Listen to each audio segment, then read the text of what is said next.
I think the reason that happened was he and the president and other leaders here saw the value proposition. I think a lot of times with Uber, and obviously we have a one competitor in particular here in the region, Grab Taxi, but throughout the world there's different firms engaged in ride sharing. We're the one global firm, but I think oftentimes the debate is seen through the prism of, okay, we have an existing taxi industry and we have a taxi market of people who use taxis, and we've got people who are taxi drivers, and how does Uber and companies like that fit into that? And I think what the leadership here in the Philippines realized, which is what other APEC countries, Canberra, Australia, the capital, just passed new ride-sharing regulations. Mexico City is the biggest city to do so to date, is they see what's on the other side, that this isn't about one stagnant market. It's about growing the market so that more people are using for-hire vehicle transportation, which is what we see. Our growth doesn't come from people not taking taxi trips. Our growth comes from people not driving their own cars. And so I think when you look at what's happening with Uber and platforms like it, there's a lot of economic activity and growth. So we have today, in November of 2015, over 1,100,000 drivers on the Uber platform. Think about that. The company didn't even exist a little more than 5 years ago. And what I'm passionate about when I think about that is, when I worked in government, the big question that, quite frankly, very few people have any answer for on scale is, how do we, at a time of wage stagnation and underemployment around the world, how do we get more money into more families' pockets? And the way people use the Uber platform, some people drive as their main source of income, and we're very grateful for those that do, but increasingly it's people who are using this 8-10 hours a week. I think here in the APAC region, just the Asian countries, 47% of our drivers drive less than 10 hours a week. In the United States, it's over 50%. In California now, it's over 60%. So think about that. That's someone who's maybe they have, and their spouse have full-time income, or one of them does. They'd like more money. Most people in the world say, when you talk to them about their lives, they say two things: I don't have enough time, and I don't have enough money. And so in this way, you're able to make money in a way where you control all the terms of the schedule. You don't even have a schedule. You drive when it makes sense for you, and you turn off the app when it doesn't. That sense of control is so powerful. So that's what this is about. This isn't about how we're going to divvy up the taxi market. It's about how do we grow the market of people who are getting around using for-hire vehicle transportation so that we can provide more income for drivers. On the rider side, there's obviously huge benefits. First of all, most cities in the world have significant areas that are transportation deserts, where there's underserved areas, where there's not a public transportation line right near you. Maybe there's not a lot of taxis because you're not in a financial district. So transportation was really hard for you. It took too much time and it took too much money. And many people were forced into car ownership. So for riders, the ability to get around your city in a more efficient and affordable way is huge. And what comes as we scale is behavior change around car ownership.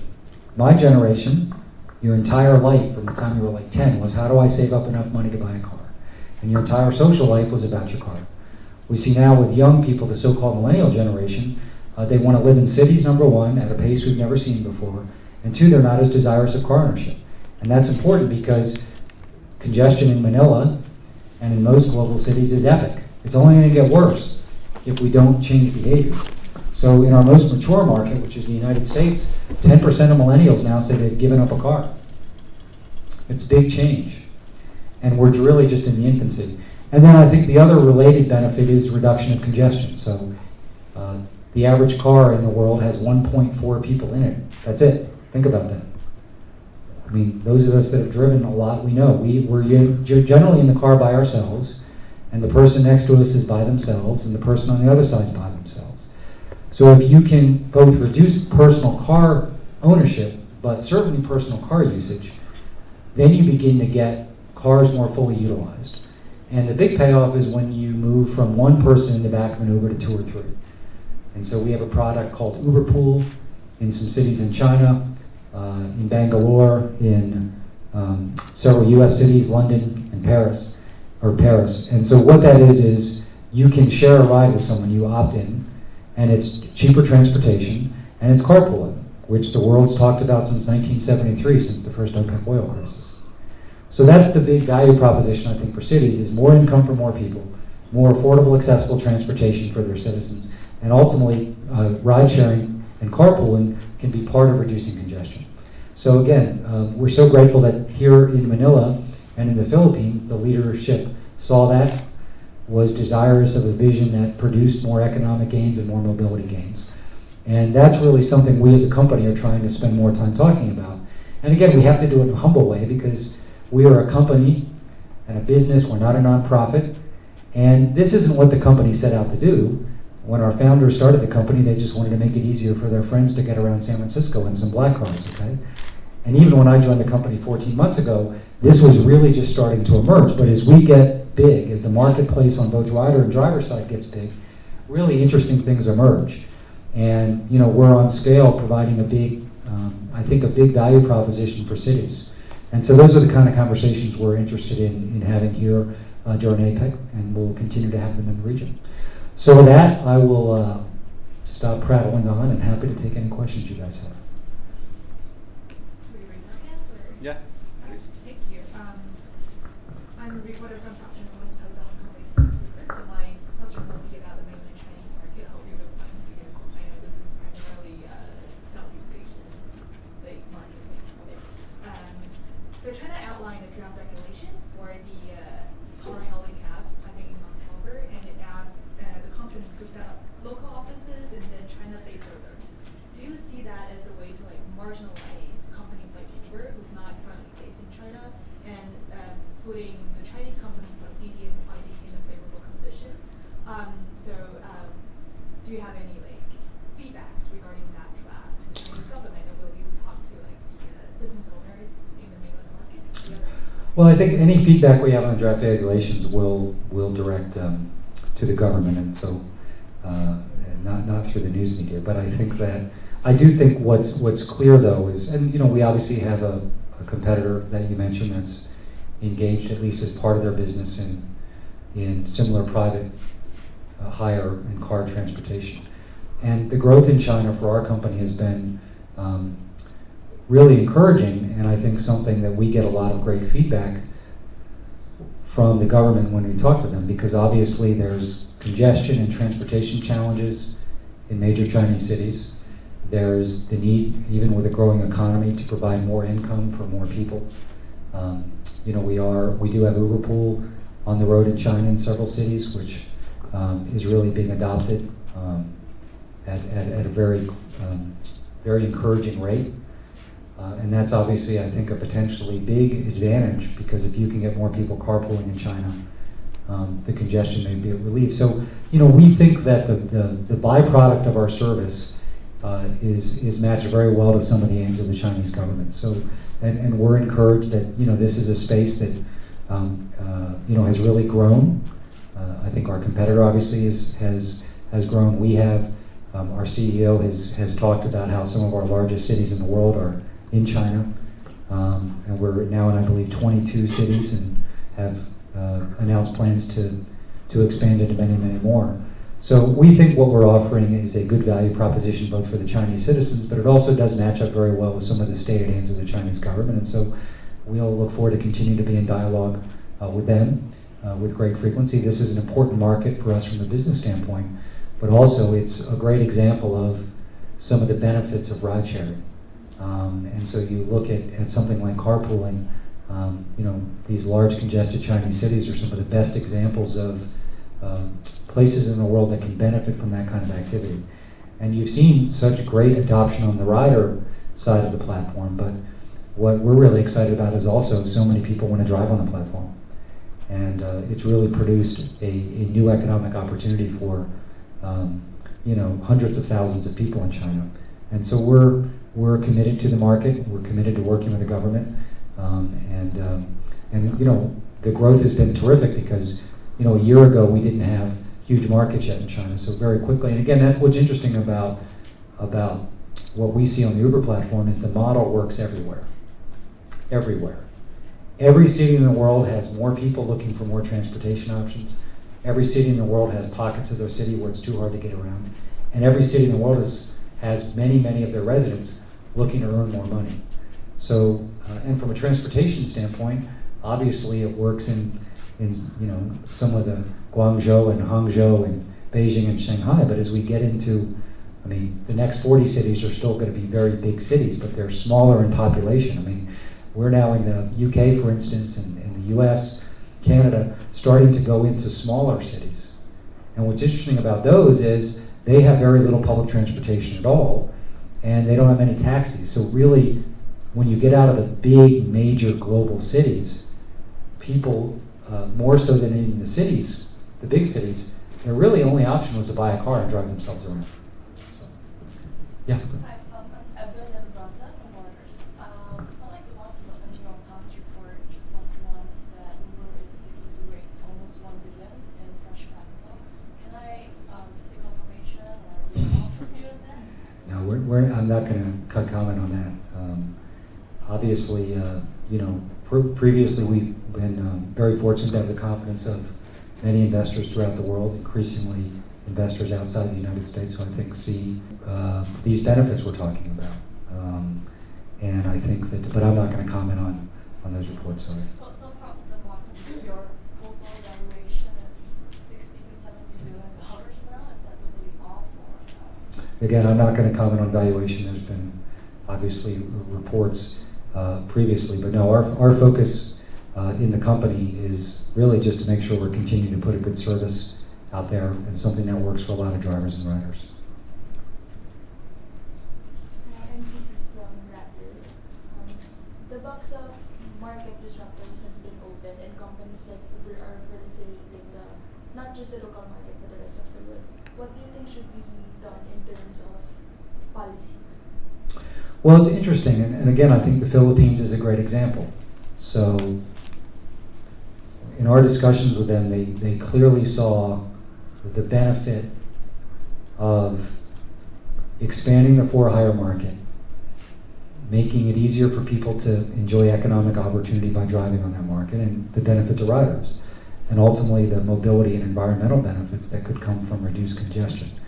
So I think part of it comes with seeing the future, and I think the leadership here in the Philippines did a terrific job of that.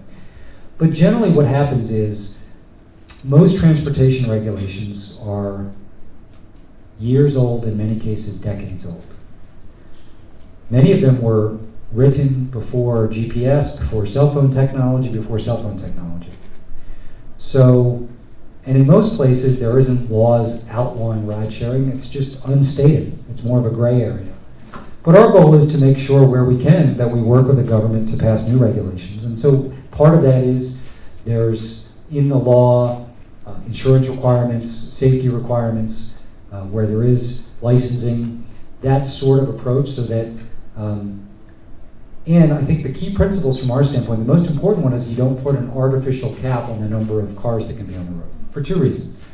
One is that denies economic opportunity. You think about it, many countries and cities, not all, but many around the world have a ceiling. Because this is how many people can drive people around, essentially. And that's had two really, I think, perverse impacts. One is something almost all of us can do, drive, was taken away as an opportunity for people to make additional income. And secondly, it forced people into car ownership because there wasn't enough supply on the road to give them a reliable alternative to get around. So I think regulations, sort of that are modernized, look at how do we have a low enough barrier to entry so people can get on the platform easily to drive. And how do we make sure that we get the effect so that there's enough supply so that two things happen. Products like Uber Pool that only work when we have enough supply can come to the market, but that we're reliable enough so that if you're thinking about getting rid of a car, you can do so. No one's going to get rid of a car if one day it's 7 minutes and the next day it's 15 minutes and the next day maybe the car doesn't show up. It has to be as easy as picking up your own keys and going out of your front door and starting your car. That's the standard we hold ourselves to. And it takes a while to get there in every market, but that's why in our most mature markets, people say, I can now make a decision to give up a car, or certainly use it less frequently, because getting an Uber is always going to be a 2, 3, 4 minute exercise. So the regulations, again, and can't just be the approach of, well, this is a problem we have to deal with, and how are we going to allow Uber and companies like it to participate. I think you have to focus on what are the benefits, right?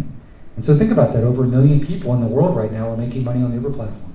It's a big world, but that's still a lot of people. And we're a very young company, so those numbers will continue to grow.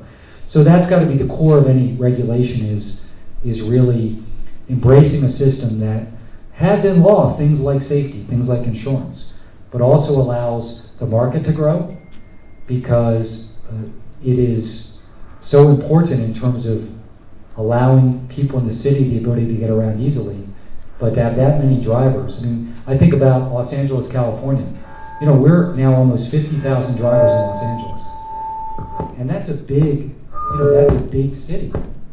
But that's a lot of people. You look at some of the Chinese cities, the number of people on the platform in Chengdu or Guangzhou or Hangzhou, even in those cities, is not an insignificant number of people who are able to earn some income.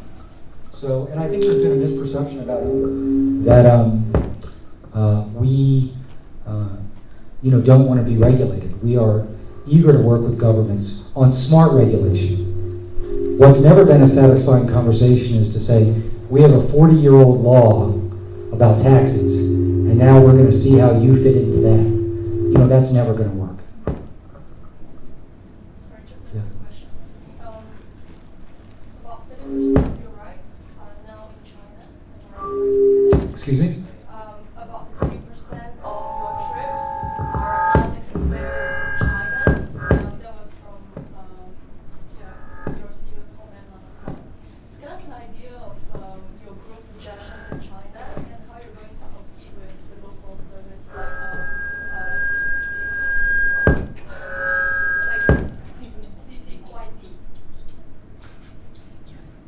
Maybe I should go. I'll just go old school.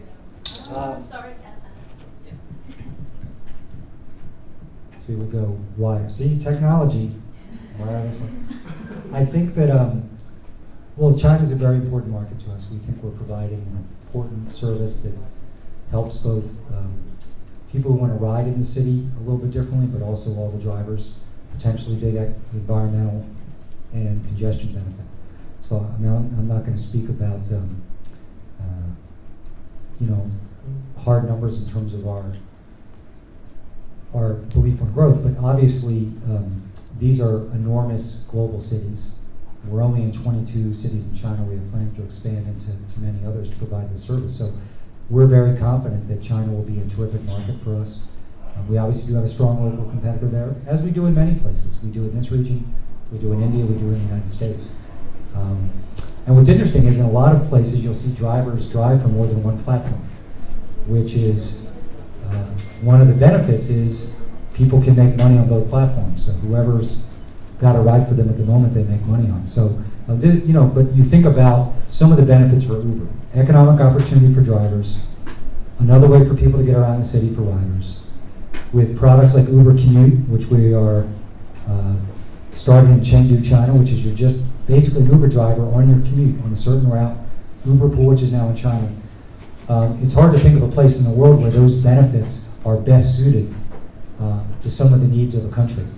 So, but again, the model works everywhere. So we are deeply invested in China. Our CEO has been over there frequently and spends a lot of time on the business. We've got a great team in China that's running the team as a local entity. But the model works everywhere. We've got a great story in India where the business is growing really well, and it's such an aspirational opportunity for many people.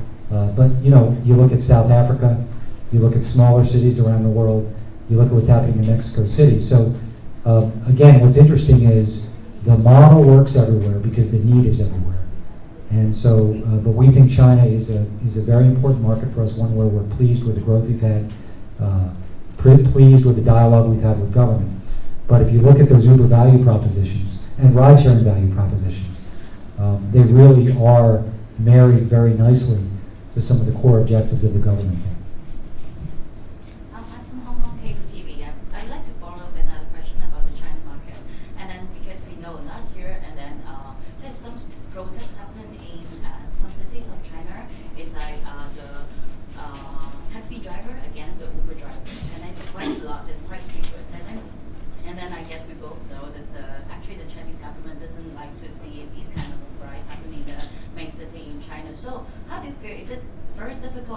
enter the China market compared to other countries because of the difficult political situation? And then another question is like, do you think the Chinese government see the value of Uber, as you said before, it's like Philippine government?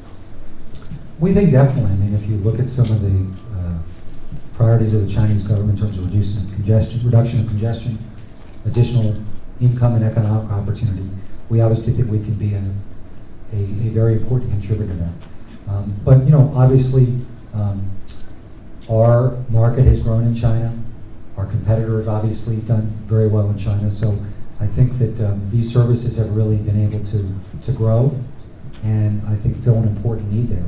So, and I think generally, whether it's China or the United States or the Philippines or Europe, I think there is, again, back to some of my original comments, this is not about a market of people who are using taxis that are now going to be distributed between ride sharing and taxis. The overall for-hire vehicle market is growing, right? So the truth is there's still going to be a healthy taxi industry. They may not have a monopoly anymore, but they still have a monopoly on things like street hails. They're obviously centered around business districts. I mean, I worked for Uber when I was in Manhattan recently. I took 2 taxis that day because it was easier to come out of an office building and go like this than to press your phone. So there's still going to be use cases where, but I think there's an opportunity for taxi companies because if what I think is undeniably true is over the course of the next decade, let's say, you're going to see more people who live in cities reduce their car usage or give up car ownership. And so everyone who moves people around can benefit from that. That's just not an opportunity for Uber or Didi. It's for taxi, it's for public transportation, it's for more smart bike planning and bike lanes. So we see ourselves as just part of an ecosystem. So you've had taxis, you've had public transportation, you've had personal car usage, you have bikes, you have walking. What you didn't have was an easy way, wherever you were in the city, to have a car show up in 2 or 3 minutes. And that's what we've brought. But we're just part of that ecosystem. In fact, many Uber trips are one way. So people are using us to go somewhere, but they're using a different mechanism to get home. It could be a taxi, it could be public transportation, it could be to get a ride home with a friend. So again, we think that and I understand the incumbent industry is going to want to suggest that this is a zero-sum game, that there's one market, and that market's now going to have competition. But that's not what's happened. I mean, it was interesting. There was some data out of the San Francisco Airport Authority I think it was last week. And month to month, they showed that taxi trips were actually increasing as Uber and Lyft trips were obviously growing. And what that tells you is, again, behavior change. So rather than driving your car to the airport and parking it in the long-term parking lot, that is something we need to do a better job of. That generally, the debate is much larger than just what happens to the taxi market. What's really at play here is how do we grow the market of people who are using for-hire transportation. And that means more people who are getting income from that, and then more people who are reducing car usage. And again, I think you see young people today, they are much more inclined to both live in cities, and if they don't have to own a car or buy a car, they're likely not to do that. And so again, and most city planners will tell you that's part of a recipe for how to deal with the epic congestion that our cities are facing. What have you learned about the Philippines since you got here? Is it a typical market? Well, again, I think the leadership here showed great vision and courage to become the first country to pass ride-sharing regulations. And it's important because, when I travel around the world, I talk about the Philippines everywhere I go, as does other leaders in our company. And many countries and cities are very curious about what the Philippines has done here. Would something like this work in their country? So I think it's really enjoyable for me to come to the Philippines after passing nationwide ride-sharing regulations, because I think that they are really on the vanguard of understanding the benefits here. And again, I think the debate over Uber and our competitors has changed quite a bit in the last year. I think there is starting to be more of an understanding of the economic benefits and the mobility benefits. This isn't just about a new technology on an app. It's about a bigger debate than that. But I think the leadership here in the Philippines, Secretary Abaya in particular, really understood that at a very early stage. And so what we're interested, here's the other thing I'd say, is when you're in a country like the Philippines, the debate then isn't about the regulations because that's been settled. It's about, okay, how can we help you in the economy? You've got unique mobility issues. How can we maybe partner with that? They have ideas for us about ways we could help them with some of their priorities. And so that's what we're doing all over the world now, is we're sitting down with governments and nonprofits to understand we've got a very powerful platform.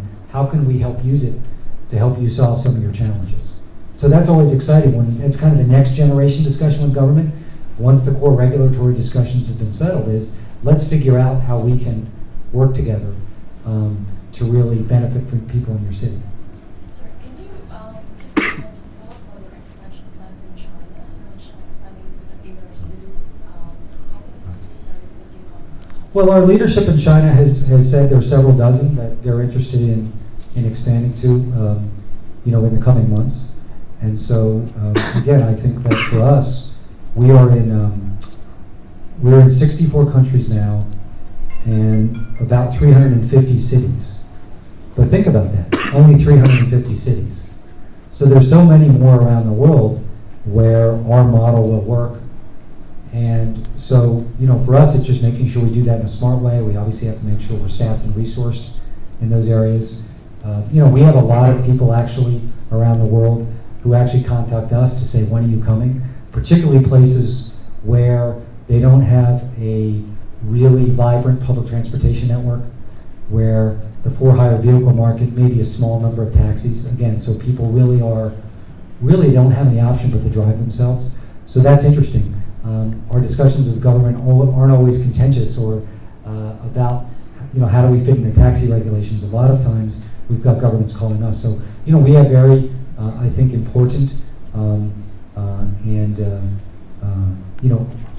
expansion plans in China, as we do all around the world, because where we are in the major cities in many countries, in many cases there's many more cities in those areas. The other thing I'd say is we work really well in suburban areas.